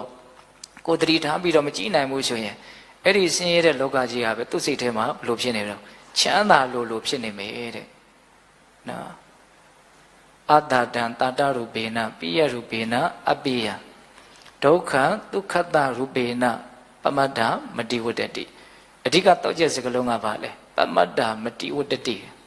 မေ့နေတဲ့လူကိုလွှမ်းမိုးဖြစ်စည်းမယ်လို့ပြောတာပြောင်းပြန်လေးပြန်လှန်လိုက်မမေ့တဲ့လူတတိရှိတဲ့လူကိုလွှမ်းမိုးမှုဖြစ်စည်းမှုမလုံးနိုင်ဘူးသူ့ရဲ့အနေထားမှန်ကိုသူပြရလိမ့်မယ်ဆိုတဲ့အဓိပ္ပာယ်ဟုတ်လားဒါကြောင့်တတိရှိခြင်းနဲ့မရှိခြင်းရဲ့ထွက်လာမဲ့အဖြေကအယံကွာခြားနေတယ်ဟုတ်လားတတိရှိလို့ရှိရင်လောကရဲ့အမှန်သဘောကိုသူမြင်မယ်တတိမရှိဘူးဆိုရင်လောကကဖြစ်နေတာတစ်မျိုးကိုယ်ကထင်နေတာတစ်မျိုးအဲ့ဒီမှာဆွဲမဲ့မှုဆိုတာဖြစ်လာတာအဲ့ဒီဆွဲမဲ့မှုကြီးရင်ကြီးသလောက်ပျက်စီးပြီဆိုတာနဲ့စိုးရင်တော့မှာပဲငိုတော့မှာပဲဒါပဲဟုတ်လားဒါကြောင့်စိုးရင်ခြင်းကိုကြွေးခြင်းဆိုတဲ့လူတိုင်းမလိုလားအပ်တဲ့ဒီအခြေအနေဆိုဟာဘယ်ကနေပေါက်ဖွာလာလဲလို့စီစစ်ကြည့်ဘယ်ကနေပေါက်ဖွာလာတော့ဆွဲမဲ့မှုကနေပြီးတော့ပေါက်ဖွာလာတာအဲ့ဒီဆွဲမဲ့မှုကလည်းဘာကြောင့်ဖြစ်တာတော့တတိမရှိမှုကနေဖြစ်တာဟုတ်တယ်မဟုတ်လားတတိရှိရင်အမှန်သိနိုင်တယ်အမှန်သိရင်ဆွဲမဲ့မှုနည်းနိုင်တယ်ဆွဲမဲ့မှုနည်းရင်သူ့အကျိုးဆက်ဖြစ်တဲ့စိုးရင်မှုကိုကြွေးမှုလည်းနည်းနိုင်တယ်ပေါ့အဲ့လိုလေအကြောင်းအကျိုးခွင်းဆက်ကလေးတော့ချိတ်ဆက်မိအောင်နားလည်ဖို့မလိုဘူးလားလိုတယ်ဒါသတိပဋ္ဌာန်ဘာဝနာရဲ့စွန့်ရည်တတိပေါ့ကိုယ့်ကိုယ်ပဲလှုပ်ယူရမှာနော်ဒီအည်သွေးကဟုတ်လားနောက်ဦးဇင်းတို့၄ခုမြောက်နဲ့၅ခုမြောက်ပြောထားတဲ့အကျိုးကျေးဇူးကဘာလဲတော့ဒုက္ခဒေါမနတန္တအထင်ကမာယတဲ့ဟုတ်လားကိုယ်ဆင်းရဲခြင်းဒုက္ခနဲ့စိတ်ဆင်းရဲခြင်းဒေါမနတတရားတို့ကိုအထင်ကမာဆိုတာချုပ်ငိမ့်သွားတာပြောချုပ်ငိမ့်သွားစေလိမ့်မယ်တဲ့သတိပဋ္ဌာန်တရားကိုအားထုတ်ရင်ကိုယ်ဆင်းရဲခြင်းဒုက္ခနဲ့စိတ်ဆင်းရဲခြင်းဒေါမနတကိုချုပ်ငိမ့်သွားစေလိမ့်မယ်တဲ့ဒါကအမြင့်မားဆုံးအနေအထားနဲ့ပြောရမယ်ဆိုလို့ရှိရင်ယန္တာဖြစ်ပြီးဆိုရင်ယန္တာဖြစ်ပြီးဒီအခြားမဲ့ပြိဋိဘံစံသွားပြီးရှုတိစိတ်ရဲ့အခြားမဲ့မှာဘာဒုက္ခမှဖြစ်စရာကြောင်းမရှိတော့ဘူးနော်အနာဂံဖြစ်သွားပြီဆိုရင်အနာဂံဖြစ်ပြီးတာနဲ့ဘာဒေါမနတမှဖြစ်စရာကြောင်းမရှိတော့ဘူးနော်ဒေါမနတဝေဒနာလုံးဝချုပ်သွားပြီနော်ဒေါမနတဝေဒနာဆိုတာဒေါသဖြစ်မှသာဖြစ်နိုင်တာကိုအနာဂံဖြစ်သွားပြီဆိုဒေါသကအမြင့်ပြတ်ပယ်လိုက်ပြီကိုဟုတ်လားအေးအဲ့တော့ဒုက္ခဒေါမနတချုပ်တယ်ဆိုတာကအဲ့ဒါအဆုံးစွန်ပေါ့နော်တတိပဋ္ဌာန်တရားကိုအားထုတ်လို့ရှိရင်အဲ့လိုမျိုးကိုကမဲ့ညံပူညံနေမရသေးလို့နောက်ပုထုဇဉ်ဘဝနဲ့ပဲဆက်ပြီးတော့ကျင့်လဲကျက်စားနေရတဲ့အခါမျိုးမှာလည်းပဲတတိပဋ္ဌာန်တရားကိုအားထုတ်ထားရင်အားထုတ်ထားသလောက်အဲ့ဒီဒုက္ခဒေါမနတတွေနေပါသွားစေနိုင်တယ်လို့ဒါကိုလည်းပဲနားလည်ဖို့လိုတယ်မချုပ်ငိမ့်သေးခင်မှာနေပါသွားစေနိုင်တယ်ဒုက္ခတွေနေသွားနိုင်တယ်ဒေါမနတတွေနေသွားနိုင်တယ်ဒုက္ခပဲပုံပဲနည်းနေနိုင်တော့ နောက်တတိထားလို့စိတ်ရဲ့စွမ်းရည်မြင့်လာတာနဲ့မြစိတ်ရဲ့မိဟာရုပ်ခန္ဓာကြီးပိုးပြီးတော့အစဉ်ပြေးလာတာတွေရှိတယ်ဒါကြောင့်တချို့ယောဂဝေဒနာတွေတက်တာသွားတာရှိတယ်စိတ်စွမ်းအားနဲ့စိတ်ရဲ့စွမ်းအားကဘာလဲဆိုတော့ကအညစ်အကြေးနေတဲ့အနေထားကောစားစိတ်ရဲ့စွမ်းအားပါပဲဟုတ်ရဲ့လားစိတ်ရဲ့ကြည်လင်မှုတန်ရှင်းမှုစိတ်ကြည်လင်တန်ရှင်းမှုရှိတဲ့တော့ကြည်လင်တန်ရှင်းတဲ့စိတ်ရဲ့မိဟာဒီရုပ်ဟာလည်းအထိုက်အလျောက်ကြည်လင်တန်ရှင်းလာတာတွေရှိတယ်သူတို့နှစ်ခုကနဲ့နဲ့ဆိုင်ဆိုင်ဆက်နေနှွဲနေတယ်ဒါကိုနားလည်ဖို့လိုတယ်ဒါကြောင့်တရားအထုတ်လို့တချို့ယောဂပျောက်တယ်ဆိုတာရှိတယ်ဒါအလွန်အံ့ဩစရာကောင်းတဲ့ကိစ္စကြီးလို့အပေါ်ယံကြည့်ရင်တော့ထင်စရာရှိတယ်သို့တော့တဘာဝကြကြစဉ်းစားမယ်ဆိုရင်ဒီစိတ်နဲ့ဒီရုပ်လုံးဝကြီးဆက်နွယ်နေတာဘာမှမဖြစ်နိုင်ကြအကြောင်းမရှိဘူးစိတ်ကောင်းသွားတယ်နဲ့ရုပ်ကောင်းသွားတာစိတ်ဆိုးတာနဲ့ရုပ်ဆိုးတာတွေကိ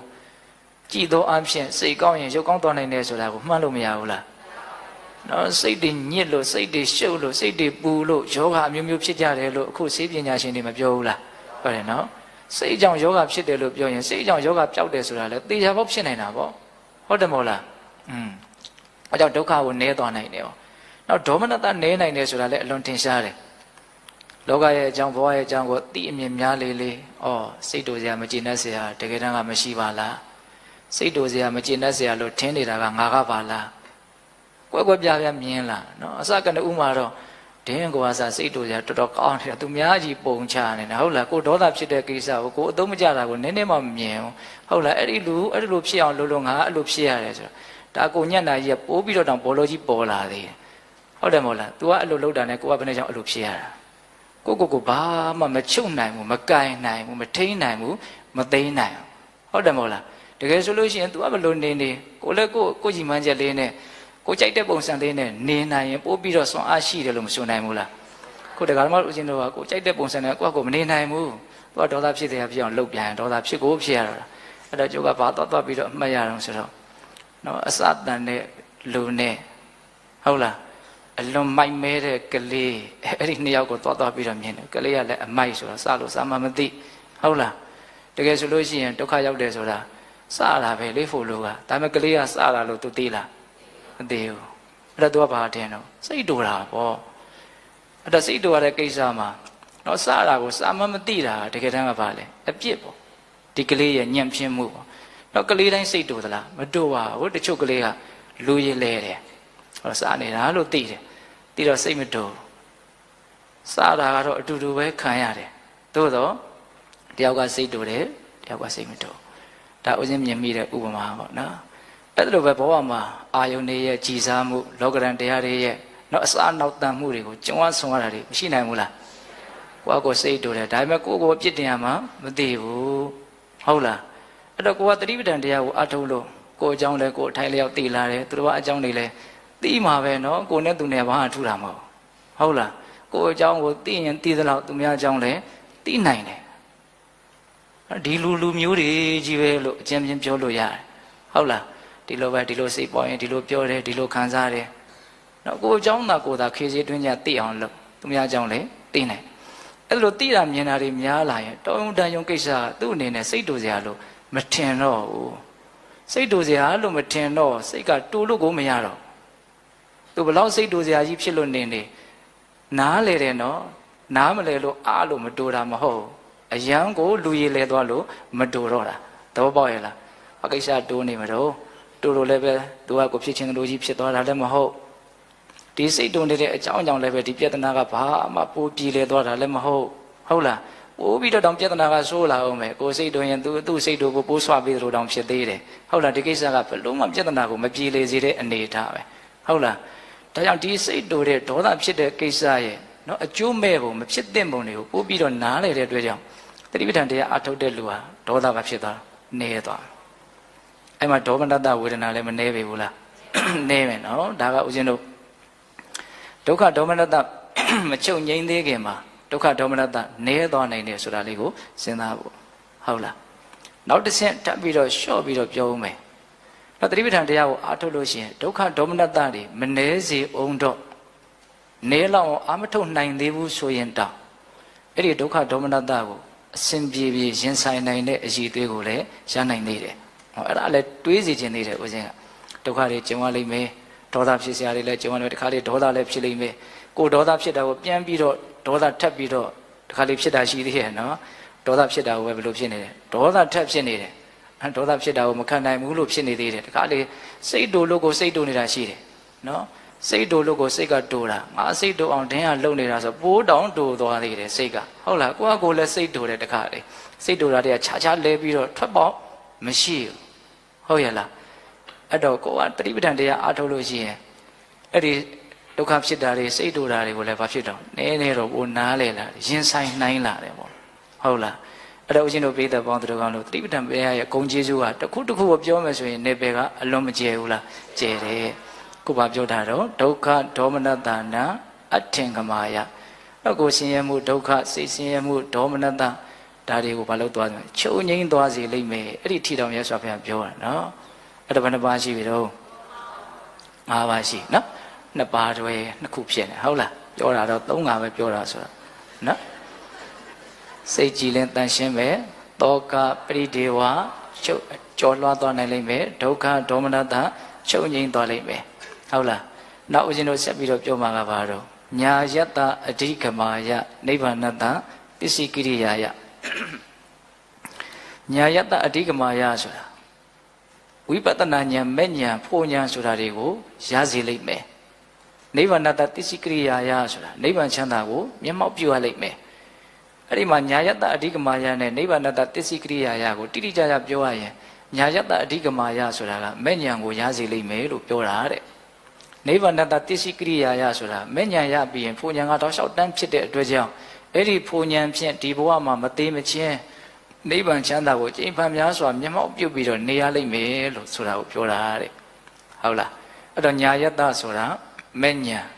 နိဗ္ဗာန်တတိရှိကရိယာယတတိကရိယာယဆိုတာဖို့ဉာဏ်ဖြင့်နိဗ္ဗာန်ချမ်းသာကိုမျက်မှောက်ပြုနိုင်တဲ့အနေအထားကိုပြောတာတဲ့တော့ဒါကတော့အထွတ်အထိပ်အကျိုးကျေးဇူးနော်မဲ့ဉာဏ်ဖို့ဉာဏ်ရပြီးတော့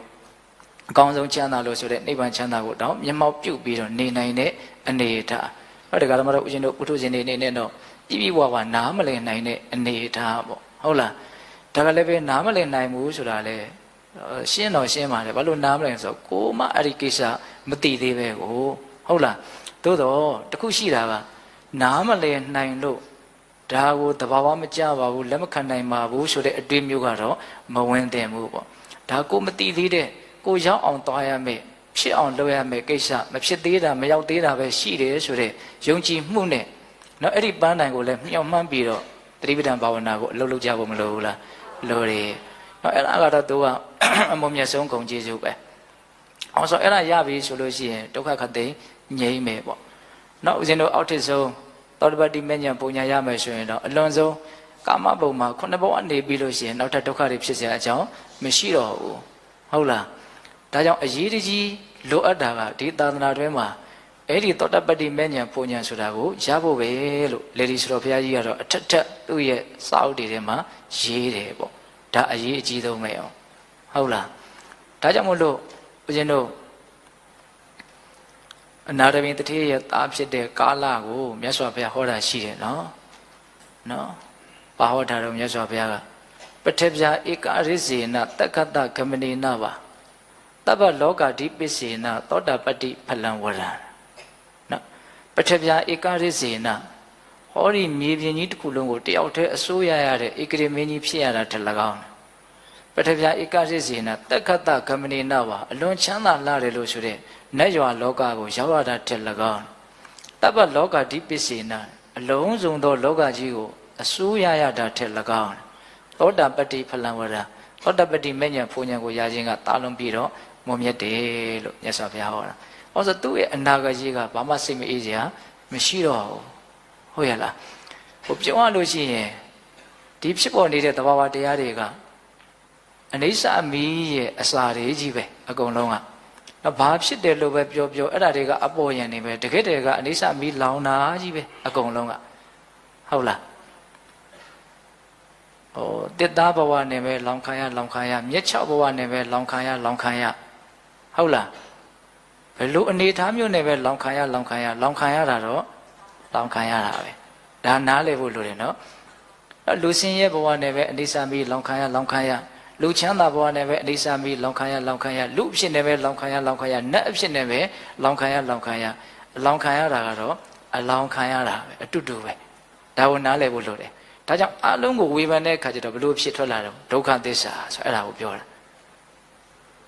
ာနော်အဲ့ဒီကြတော့ကိုပြချမ်းသာမှုမရှိတော့ဘူးဘယ်သူဟာဒုက္ခသစ္စာပါဘယ်ဝါဟာဒုက္ခသစ္စာပါလို့ပြောမနေတော့ဘူးနော်ဒီယုတ်ဒီနံဟာဒုက္ခသစ္စာလို့ပြောလိုက်တယ်ဟောအဲ့တော့တရားဓမ္မတို့ဦးဇင်းတို့တွေကမဲ့ညာဘုံညာနိဗ္ဗာန်ချမ်းသာကိုမရသေးဘူးဆိုရင်ဒီယုတ်ဒီနံရဲ့နော်ဒုက္ခကိုဘာလို့ရမလို့ခံရမယ်ပေါ့ဟုတ်တယ်မို့လားဒါကြောင့်ဒီမဲ့ညာဘုံညာကိုရခြင်းကနော်အကြီးမားဆုံးသောအကျိုးကျေးဇူးလို့မဆိုနိုင်ဘူးလားဆိုနိုင်တယ်အဲ့ဒါကိုရခြင်းနဲ့ဆိုရင်လည်းဘာလို့အောင်တော့တတိပဋ္ဌာန်တရားကိုပွားများရမယ်တဲ့ဟုတ်လားအဲ့တော့အကျိုးကျေးဇူးဦးဇင်းတို့9မျိုးပေါ့နော်အဲ့ဒါကိုရဖို့အတွက်မြတ်စွာဘုရားကတတိပဋ္ဌာန်လမ်းစဉ်တည်ဧကာယနောတကြောင်ဒီသောလမ်းဖြစ်တယ်အဲ့ဒီတကြောင်ဒီလို့ပြောတာလည်းအလွန်အားပါတယ်ကျန်တာကိုဘာမှစိတ်ဝင်စားမနေနဲ့ဒါဟိုသာတတန်နဲ့ရသလောက်လှုပ်သွားလို့ပြောတာ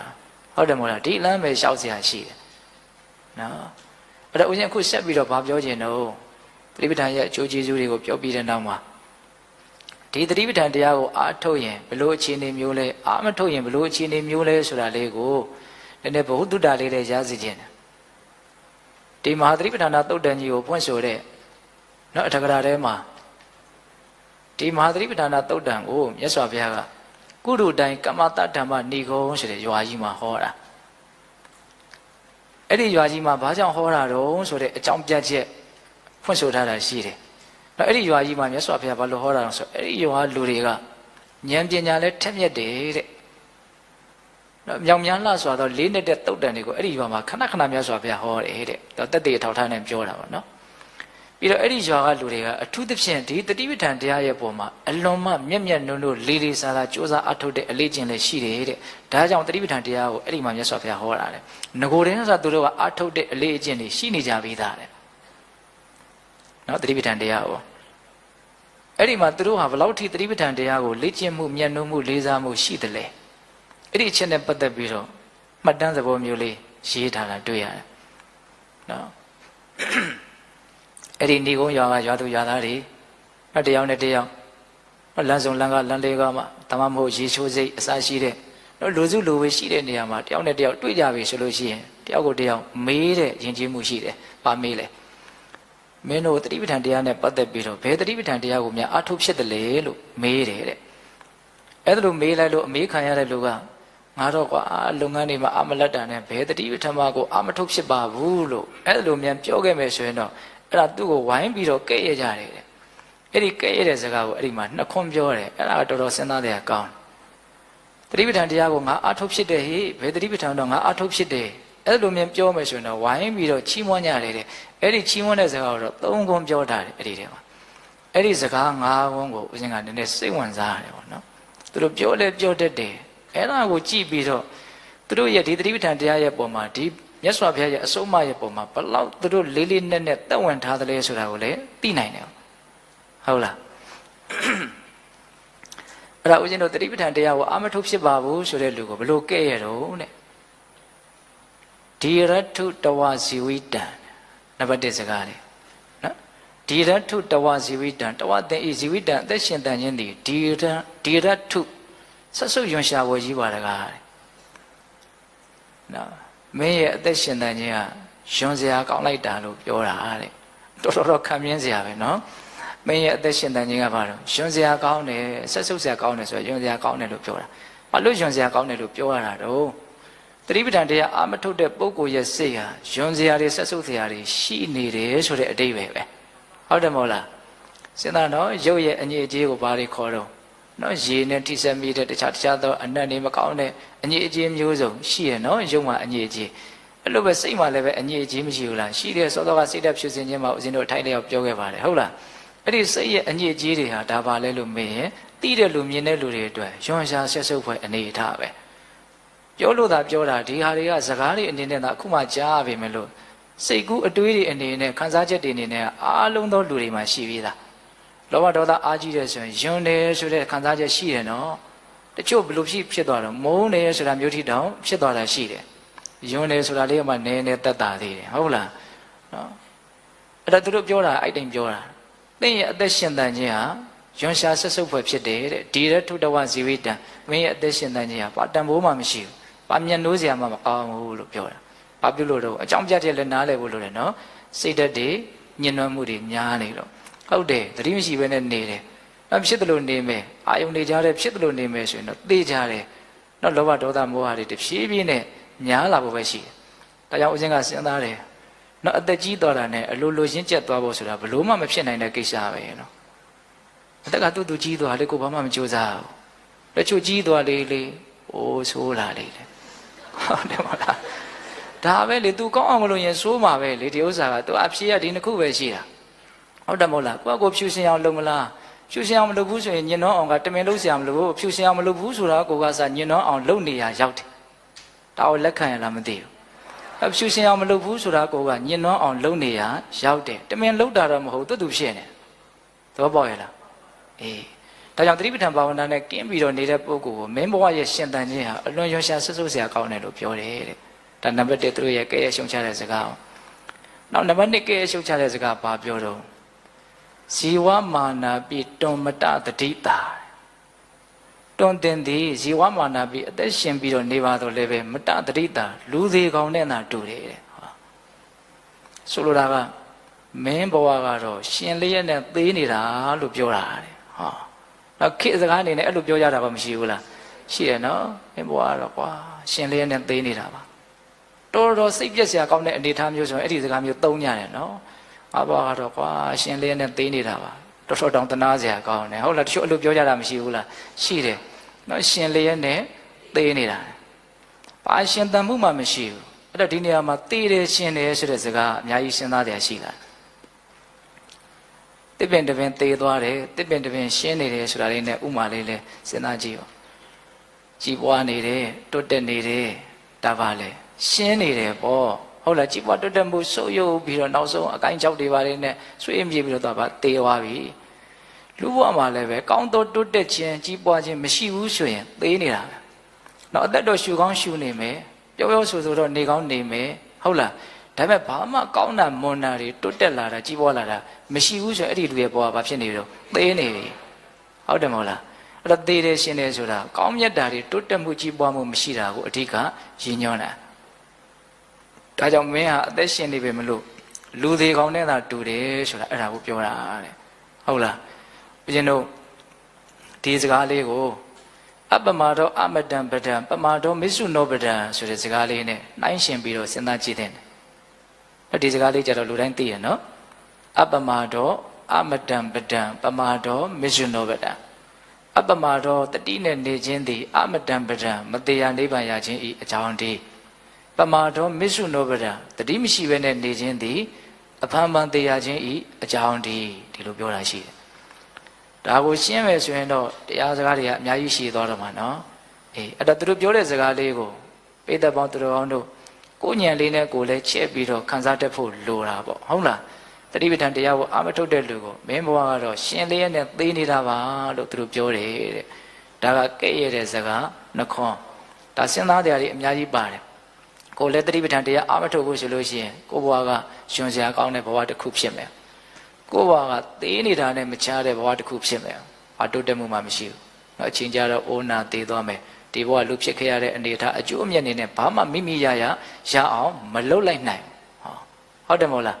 းနေတော့နေခဲ့တယ်ဘဝမှာငါဘာကြီးဖြစ်ပြီးတော့ဘာကြီးရပြီးတော့နေခဲ့တယ်ဆိုအဲ့ဒါကသိပြီးတာရဲ့အချမ်းမဲ့မှာနော်ခဏလောက်ပဲပြောဆိုနောက်လူတွေကကြာတော့လဲမေ့သွားဒီလိုနဲ့ပဲပြီးသွားမှာဟုတ်တယ်မဟုတ်လားစဉ်းစားနော်ရှေ့အလူတွေလည်းဒီလိုပြီးသွားတာပဲလေနော်ကိုယ်တတိပဋ္ဌာန်တရားကိုအထုတ်ခဲ့လို့ကိုယ်မှအတိညာဏ်ကိုရလိမ့်မယ်ဆိုရင်အဲ့ဒီအတိညာဏ်ကရောက်ရဘဝရခန္ဓာမှာအည်သွေးတရက်နေနဲ့အမြဲတမ်းရှိနေမယ်အဲ့ဒါအဖတ်တင်တယ်ကျန်တာတော့ဘာမှအဖတ်မတင်ဟုတ်လားဒါကြောင့်ကိုယ့်ဘဝကိုတတိပဋ္ဌာန်တရားကိုသာအာမထုတ်ဖြစ်ဘူးဆိုရင်တော့ငါဘဝယွန်စရာကောင်းတဲ့ဘဝတစ်ခုနော်ငါဘဝကရှင်လေးရတဲ့သေနေတဲ့ဘဝတစ်ခုလို့ဒီလိုသူတို့စကားလေးကိုမှီးပြီးတော့စဉ်းစားစရာကောင်းတယ်ဒါကြောင့်ဒါလေးကိုဦးဇင်းတို့ပြောပြတာဟုတ်လားနောက်အာထုတ်ဖြစ်တယ်ဆိုလို့ရှိရင်ချီးမွမ်းတဲ့စကားကဘယ်နှခွန်းတော့3ခွန်းနဲ့အဲ့ဒါကိုတော့ဘယ်လိုရေးပြထားတော့နောက်သတိပဋ္ဌာန်တရားအာထုတ်ဖြစ်တဲ့ပုဂ္ဂိုလ်ကိုနံပါတ်1ချီးမွမ်းတာကတဝဇီဝိတံသူဇီဝိတံတဝဇင်ဤဇီဝိတံအသက်ရှင်တန်ခြင်းသည်သူဇီဝိတံကောင်းသောအသက်ရှင်တန်ခြင်းမှာတဲ့မင်းလူဖြစ်ကျိုးနှက်လိုက်တာနော်မင်းအသက်ရှင်ရတာအသက်ရှင်ရကျိုးနှက်လိုက်တာ မင်းရဲ့အသက်ရှင်ခြင်းဟာအလွန်ကောင်းမွန်တဲ့ကောင်းမြတ်တဲ့အသက်ရှင်တန်ခြင်းပဲဘာလို့ကောင်းမြတ်တဲ့အသက်ရှင်တန်ခြင်းလို့ပြောရတာတော့အည်အသွေးရှိတဲ့စိတ်ကလေးနဲ့အသက်ရှင်နေရလို့ကောင်းတဲ့ရှင်တန်ခြင်းလို့ပြောတာဟုတ်တယ်မဟုတ်လားသီလနဲ့သမာဓိနဲ့ပညာနဲ့အတိညာနဲ့နော်ဘဝမှာတကယ်အနှစ်သာရရှိရှိနေသွားနိုင်လို့သူ့ရဲ့ဘဝကိုဘာပြောတာကောင်းတဲ့အသက်ရှင်ခြင်းလို့ပြောတာနော်အလွန်အကျိုးရှိတဲ့အသက်ရှင်ခြင်းပေါ့နောက်သူတို့ချီးမွမ်းတာလေးတွေထိရောက်တယ်နော်သတိပဋ္ဌာန်တရားအားထုတ်ရင်ကောင်းသောအသက်ရှင်ခြင်းပဲသတိပဋ္ဌာန်တရားအားမထုတ်ဘူးဆိုရင်ယွန်စရာအသက်ရှင်ခြင်းပဲဒီလိုမျိုးခုနကနဲ့နှိုင်းရှင်ပြီးတော့တွေးရပါဟုတ်လားနောက်ဦးဇင်းတို့ဒုတိယစကားဘာပြောတော့နော်မင်းရဲ့အသက်ရှင်တန်ခြင်းဟာကောင်းသောအသက်ရှင်ခြင်းပါလို့ပြောပြီးတဲ့နောက်မှာဒုတိယပြောလိုက်တဲ့စကားကနော်မင်းရဲ့အသက်ရှင်တန်ခြင်းဟာကောင်းတဲ့အသက်ရှင်တန်ခြင်းဖြစ်တယ်ဒါတွေမကဘူးတဲ့တွန်မာနာမတတဝဇီဝိတံမင်းရဲ့အသက်ရှင်ခြင်းဟာ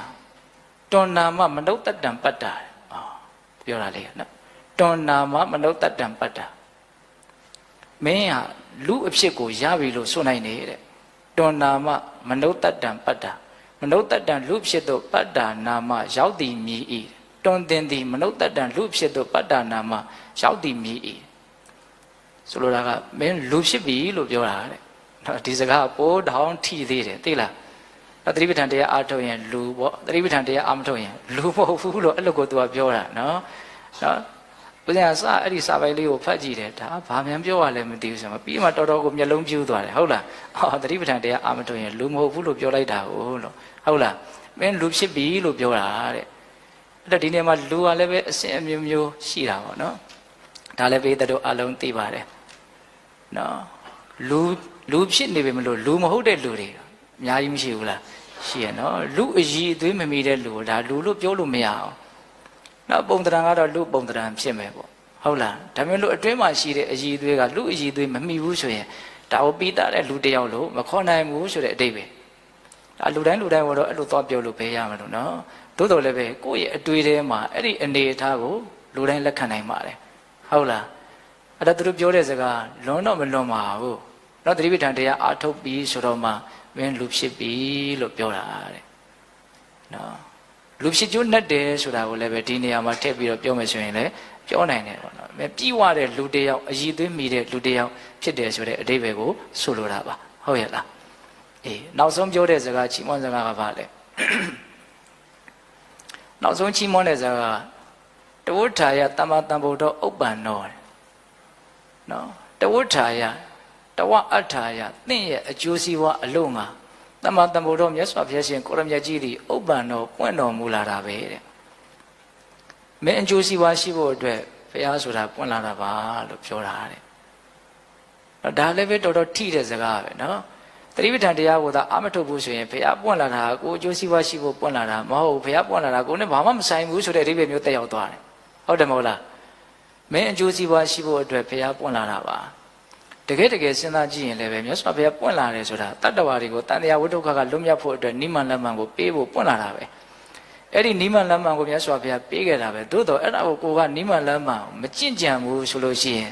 ဘုရားပွင့်လာတာဘုရားအဲ့ဒါတွေဟောခဲ့ရတာကိုယ့်အတွက်မဟုတ်ကိုမှမလုပ်ဘဲနဲ့အဲ့ဒါကိုယ့်အတွက်မဟုတ်လောကကြီးအတွက်ကတော့အကျိုးရှိတယ်ဒါပေမဲ့ကိုကအဲ့ဒီအကျိုးရှိတဲ့လောကကြီးထဲမှာကိုမပါသဘောပေါက်ရဲ့လားနော်ဆိုရပါစို့အကျိုးရှိတာတွေကိုအလုံးဝေငှပြီးတော့ပေးတဲ့လူတွေအလုံးကိုရတယ်လူရတယ်မရတဲ့လူမရလူတွေအလုံးကိုပေးတော့ပေးလိုက်တာဒါ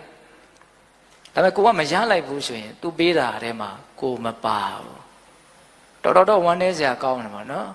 ဘုရားရှင်ကိုယ်တော်ကြီးပွင့်လာတယ်နော်ဒုက္ခငြိမ်းချမ်းတရားကိုဟောတယ်ကိုကကျင့်သုံးမှုမရှိဘူးအဲ့လိုဆိုရင်ဘုရားပွင့်လာတာကိုနဲ့ဘာမှမဆိုင်တဲ့လူကြီးဖြစ်သွားတယ်ဟောထိုက်တဲ့လောက်ကျင့်တဲ့အသိဉာဏ်လေးနဲ့ထိုက်တဲ့အကျိုးရလက်လေးတော့ရမှာပေါ့လေနော်ဒါနသီလနော်တခြားသောဘာဝနာကိစ္စလေးတွေလုပ်ပေါ့ထိုက်တဲ့ကုသိုလ်ကောင်းမှုတော့တိုးမှာပေါ့ဒါပေမဲ့ထိရောက်တဲ့အကျိုးစီးပွားကိုတော့ရအောင်မယူလိုက်နိုင်ဘူးဆိုတဲ့အတိတ်ပဲပေါ့နော်ဘုရားပွင့်လာလို့တာမန်ကုသိုလ်လေးတွေကိုတော့ရကောင်းရမယ်ပေါ့သို့တော့တတိပဋ္ဌာန်တရားကိုသာအာမထုတ်ဘူးဆိုရင်တော့ဘုရားပွင့်လာတာကိုအကျိုးရှိဖို့ပွင့်လာတာမဟုတ်ဘူးဆိုတဲ့အတိတ်ပဲမျိုးသူတို့ကပြောတာဟုတ်လားဒါတော်စဉ်းစားရကောင်းတဲ့စကားလုံးလေးတွေလို့ဦးဇင်းထင်ပါတယ်ဟုတ်လားအေးတဝဋ္ဌာယတမ္မာတံဗုဒ္ဓဥပ္ပန္နောဘုရားပွင့်လာတာဟာမင်းအကျိုးစီးပွားရှိဖို့အတွက်ဝ ပွင့်လာတာပါလို့ပြောတာလေလက်ချီးမွမ်းတဲ့စကားဘယ်နှခွန်းတော့သုံးခွန်းမင်းရဲ့အသက်ရှင်တန်ခြင်းဟာအလွန်ကောင်းတဲ့အသက်ရှင်တန်ခြင်းဖြစ်တယ်မင်းလူဖြစ်ပြီနော်ပြီးတော့ပါတော့ဘုရားပွင့်လာတာမင်းအကျိုးရှိဖို့အတွက်ပွင့်လာတာပါဟုတ်လားအဲ့တော့ဦးဇင်းတို့ကဲ့ရဲ့တဲ့စကားနှစ်ခွန်းချီးမွမ်းတဲ့စကားသုံးခွန်းဒါလေးတွေကနော်စဉ်းစားစရာကောင်းပါတယ်ကိုလည်းပြန်ပြီးတော့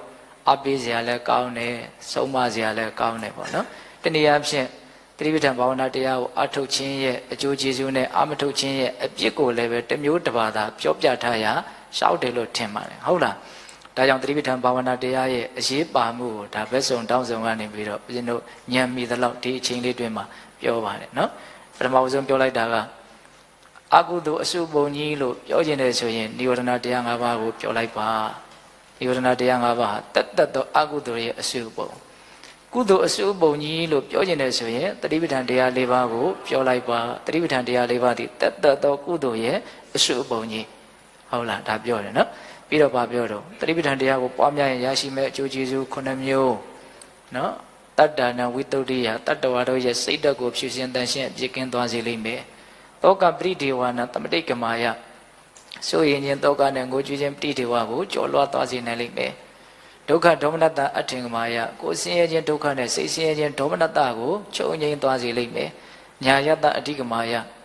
နော်မဲ့ညာဖြင့်နိဗ္ဗာန်ကိုမျက်မှောက်ပြုနိုင်ပြီးတော့ဖိုးဉဏ်ဖြင့်ဒီဘဝမှာလည်းကျင့်ပါများစွာမျက်မှောက်ပြုနိုင်တဲ့အနေအထားကိုရရှိလိမ့်မယ်9မျိုးဟုတ်လားနောက်ဆုံးကုတို့တိုင်းသားတို့ရဲ့တတိပဋ္ဌာန်တရားကိုအာမထုတ်တဲ့လူတွေကိုကဲ့ရဲ့တဲ့စကားနှစ်ခွန်းမင်းရဲ့အသက်ရှင်တန်ခြင်းဟာယွန်းရှားပွဲကောင်းတယ်မင်းဟာအသက်ရှင်လျက်နဲ့တည်နေတဲ့လူတစ်ယောက်ဖြစ်တယ်ဟုတ်လား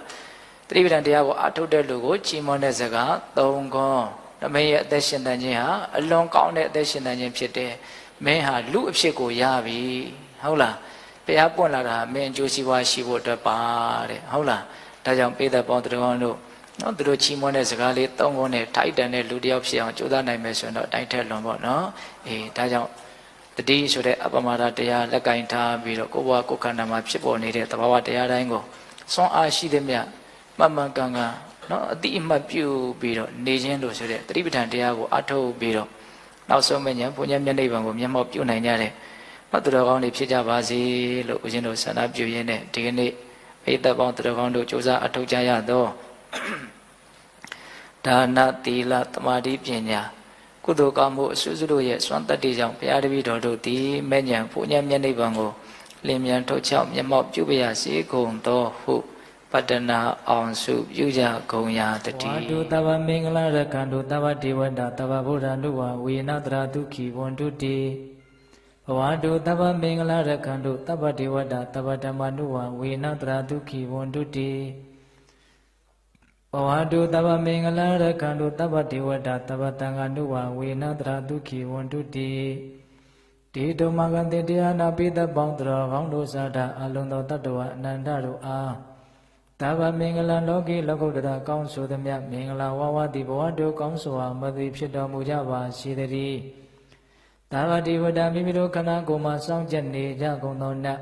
မိမိတို့အိမ်မှာစောင့်ကြနေကြကုန်သောနတ်မိမိတို့သာသနာမိမိတို့ကဘာမှာစောင့်ကြနေကြကုန်သောနတ်မြတ်နဲ့ကောင်းနာပေါင်းတို့ကလည်းပဲရက္ခဏုကောင်းစွာမသွေဆောင်လျှောက်တော်မူနိုင်ကြပါစေတည်းသဗ္ဗဗုဒ္ဓနုဘဝေနခေငါဝါလူသေးစုမကပွင့်တော်မူကြတဲ့သုတ္တရဘာဘုရားရှင်ကိုတော်မြတ်တို့ရဲ့တကူတေဇောအာနုဘော်တော်တို့ကြောင့်၎င်းသဗ္ဗဓမ္မနုဘဝေနမေလီတံဖူလီတံနိဗ္ဗာန်တည်းတည်းဆိုသောဆေရသောတရားတော်မြတ်တို့ရဲ့တကူတေဇောအာနုဘော်တော်တို့ကြောင့်၎င်းသဗ္ဗတံဃာနုဘဝေနမေဃထံ၄ရောက်ပရတံ၄ရောက်ဆိုသောရှေယောတော်ရိယတံဃာရှင်မြတ်တို့နဲ့တကွာတိလကိုသမာဓိကိုပညာကိုတို့နဲ့ပြည့်စုံတော်မူရတဲ့သမုဒိတံဃာအရှင်ကောင်းရှင်မြတ်ပေါင်းတို့ရဲ့တကုတေဇောအာနုဘော်တော်တို့ရောက်၎င်းတရားနေရောညပါဘေကမဆိုင်ချိန်ရှိတိုင်းဒုက္ခိကိုစိတ်နှပြချမ်းမာချမ်းသာခြင်းရှိကြကုန်သည်ဘဝတို့ကောင်းစွာမသွေဖြစ်တော်မူကြပါစေတည်း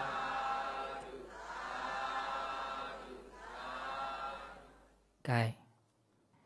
အလုံးမိမိတို့ပြုလုပ်ထားတဲ့ကုသိုလ်ကောင်းမှုအစုတို့ကိုအာယုံပြုပြီးတော့ဤကုသိုလ်ကောင်းမှုအစုတို့ကြောင့်မဲ့ဉဏ်ပုညံမျက်နှိပ်ပံကိုလင်းမြန်ထုတ်ချောက်မျက်မှောက်ပြုပါရစေလို့ဆုတောင်းကြမယ် တတ္တဝအနန္တကုသိုလ်ကောင်းမှုရဲ့အဖို့ပါကအညီမျှရပြီးတော့ချမ်းသာကြပါစေလို့စေနာမေတ္တာရှိထားပြီးတော့အမြတ်တမ်းများပေးဝေကြမယ်အလုံးညီညာညာလိုက်ပြီးတော့ဆိုရအောင်အရှင်ဖေယဘုရားတပည့်တော်တို့သည်ယနေ့ယခုပြုလုပ်အပ်သောဒါနသီလသမာဓိပညာကုသိုလ်ကောင်းမှုအစွတ်စွတို့သည်မဲ့ညာဖို့ညာမျက်နိဗ္ဗာန်ကိုမျက်မှောက်ပြုရန်အာကောင်းသောအထောက်အပံ့ဖြစ်ပါစေတည်းဤကောင်းမှုဤကုသိုလ်တို့ဤအဖို့ဘာကကိုအသက်ထင်ရှားရှိမရှိဖြစ်ကုန်သောဘိုးဘွားမိဘဆွေမျိုးသားချင်းတို့အားအစာထား၍32ဘုံကျင်လီခုံသောတတ္တဝအနန္တတို့အားအညီအမျှပေးဝေငှပါ၏အမျှရကြ၍ကိုယ်စိတ်နှဖျားကျမ်းမာချမ်းသာကြသည်ဖြစ်ကြပါစေသောကုသိုလ်အမြတ်အမြတ်အမြတ်ယူတော်မူကြပါကုန်လောသာဓုသာဓုသာဓု